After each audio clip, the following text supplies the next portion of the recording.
moi, la première question que j'ai le goût de demander, puis ça est un peu piège, là, mais c'est est-ce que la profession vétérinaire va mal?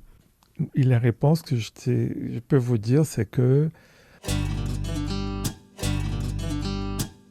Est-ce que. Parce que le point de départ de ça, c'était l'étude maison que l'Ordre avait fait.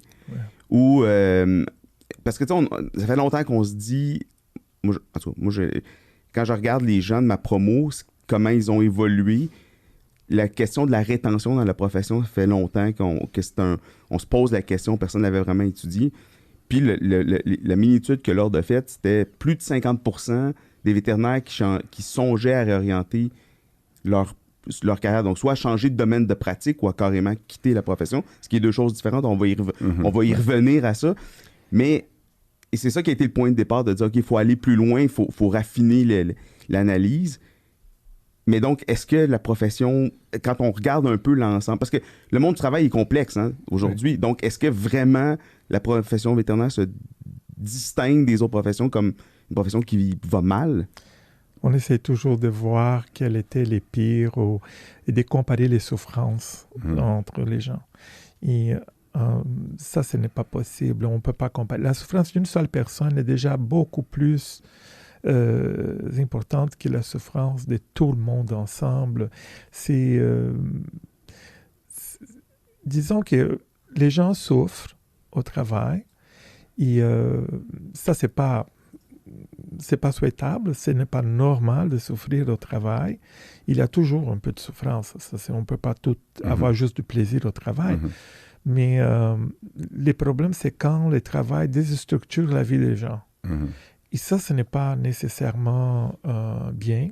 Et ce n'est pas aussi souhaitable parce que le travail aussi a une force très importante dans les structurations de la vie des personnes.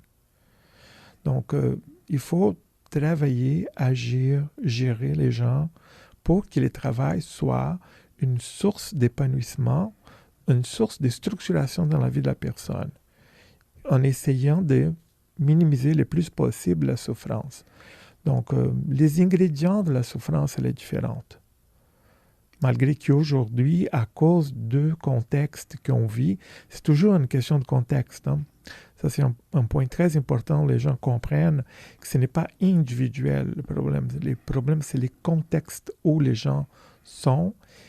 Et dans ce moment, dans l'histoire, dans la société et dans les organisations au Québec, il y a des variables qui sont communes, comme par exemple une grande surcharge de travail.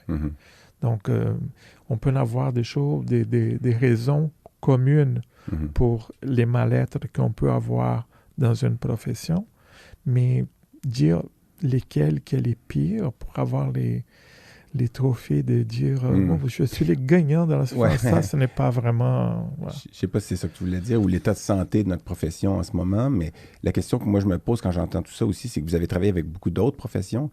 Est-ce que vous trouvez que la personne type qui va devenir vétérinaire est diffère d'autres professions?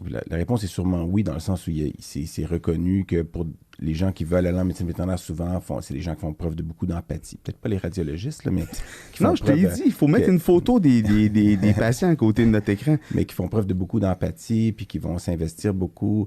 C'est pas une profession où, je sais pas, je comparerai pas avec les ingénieurs. Moi, je viens d'une famille où il y a 2 ingénieurs. C'est quand même très différent comme type de façon de penser, puis de procéder, puis... est-ce que ça peut jouer un rôle dans l'état aussi de la profession avec la surcharge de travail et tout ce qui est ajouté? Et la réponse que je peux vous dire, c'est que c'est non. Ça, c'était une idée qu'on avait au début des années 70, quand Christina Maslach disait que, par exemple, le burn-out était une question de personnalité et que, les gens qui avaient les professions dans les soins, de prendre soin, les care, avaient plus de burn-out que les autres.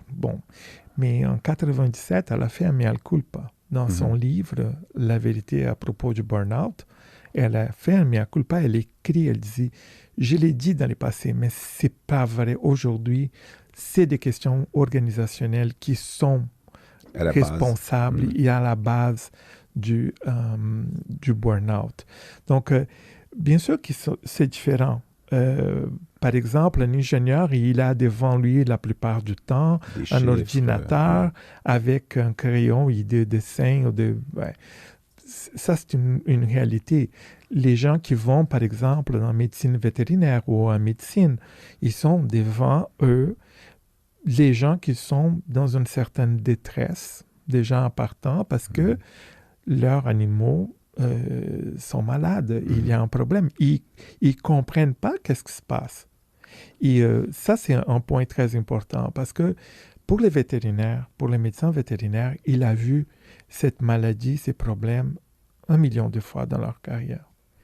Mais pour la personne qui les vit, c'est la première fois et je ne comprends pas. Et j'ai peur que mon animal meure. Donc, ils vont agir et parfois, ils ne comprennent pas que peut-être les médecins vétérinaires n'est pas si touchés que ça, mais parce que dans son expertise, il a déjà vu, il sait que ce n'est pas grave et qu'il va être capable d'avoir une intervention et de régler les problèmes de cet animal. Donc, c'est une différence importante. Il faut toujours voir les contextes où les personnes sont placées et les interactions qu'ils peuvent en avoir. Parce que, par exemple, avec un ingénieur, on ne va pas avoir la charge émotionnelle du travail. Donc, on va avoir d'autres choses, mais pas la charge émotionnelle, elle est très faible. Par contre, avec un médecin vétérinaire, avec un médecin, avec les professeurs en éducation, les enseignants, ils vont en avoir cette charge émotionnelle. C'est-à-dire que je dois maîtriser mes émotions. Je peux peut-être ne pas être bien, mais quand je suis dans cette interaction et que la personne est violente, abusive, qu'ils peuvent en avoir toutes sortes de difficultés en face d'autrui, il gère ses émotions pour être capable d'accomplir ce travail. Donc, parfois, je suis souriant, mais j'ai mal, je suis fatigué. J'ai en plein milieu de la nuit, j'ai eu un appel pour aller voir un animal qui était malade. Le lendemain, je rentre travailler. Je suis fatigué, mais je dois continuer à être souriant, gentil. Donc, c'est transparent pour les clients, OK? Mais parce que cette charge émotionnelle était bien accomplie.